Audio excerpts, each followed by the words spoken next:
জীবনে কোনোদিন ওই দলটাকে বিশ্বাস করবেন না। ওরা মিথ্যাবাদী, ওরা বেঈমান, ওরা সত্যি কথা বলে না, ওরা বাংলাকে ভালোবাসে না, ওরা বাংলার মানুষকে দেখতে পারে না, ওরা বাঙালিকে ঘৃণা করে। কিন্তু আমরা বাঙালি, আমরা ঘৃণা করি না। আমরা সব জাতি পাতি সবাইকে নিয়ে চলতে চাই। মমতা ব্যানার্জি যা বলে তা করে, ওরা যা বলে তা করে না। ওরা মিথ্যা কথা বলে। দিল্লিতে বলেছিল লক্ষ্মীর ভান্ডার ২৫০০ টাকা দেবো, ১৪ মাস হয়ে গেল, ১ টাকাও দেয় না।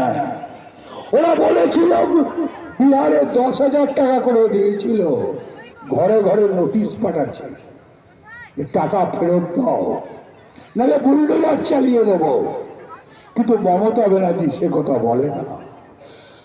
মমতা ব্যানার্জি গরিবের সরকার। মমতা ব্যানার্জি সাধারণ মানুষকে ভালোবাসে, খেটে খাওয়া মানুষকে ভালোবাসে, দিন মজুরকে ভালোবাসে, বেকার ছেলে মেয়েদের ভালোবাসে, মা বোনেদের ভালোবাসে, সব শ্রেণীকে ভালোবাসে মমতা ব্যানার্জি। মমতা ব্যানার্জির অনেক গুণ আছে। আর ওরা আমাদের ২ লক্ষ কোটি টাকা আটকে রেখেছে, আমাদের আবাস যোজনার টাকা আটকেছে, ১০০ দিনের কাজের টাকা আটকেছে, জল প্রকল্পের টাকা আটকে রেখেছে, কৃষক বন্ধুর টাকা আটকে রেখেছে। কেন জানে? আমরা বাঙালি। রবীন্দ্রনাথ ঠাকুর তিনি বাঙালি, নজরুল তিনি বাঙালি, রামকৃষ্ণ ঠাকুর তিনিও বাঙালি, বিবেকানন্দ তিনিও বাঙালি, সারদা দেবী তিনিও বাঙালি। যখন আজকে ব্রিটিশ সরকারকে তাড়াতে হয় তখন এই বাংলা এগিয়ে গিয়েছিল, বাংলার লড়াই করেছিল।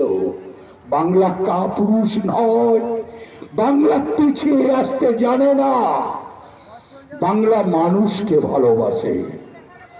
আপনারা জানেন এই বাংলার গুণ?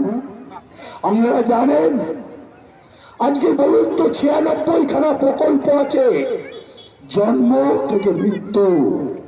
ওরা তো ১৫টা রাজ্যে আছে, ওদের কোথায় কোথায় প্রকল্প আছে? একবার আপনারা বলবেন কোন রাজ্যে প্রকল্প আছে? আছে মহারাষ্ট্র, বাড়াবাড়ি আছে, মহারাষ্ট্র আছে, কর্ণাটক আছে, গুজরাট আছে, মধ্যপ্রদেশ আছে, রাজস্থান আছে, ছত্তিশগড় আছে, বিহার আছে, ইউপি আছে, তামিলনাড়ু আছে, গুজরাট কোথায় আছে? তেলেঙ্গানায় আছে। কোন রাজ্যে আছে? আসাম আছে, ত্রিপুরা আছে, পাঞ্জাব আছে। কোথায়, কোন রাজ্যে আছে জানতে চাই।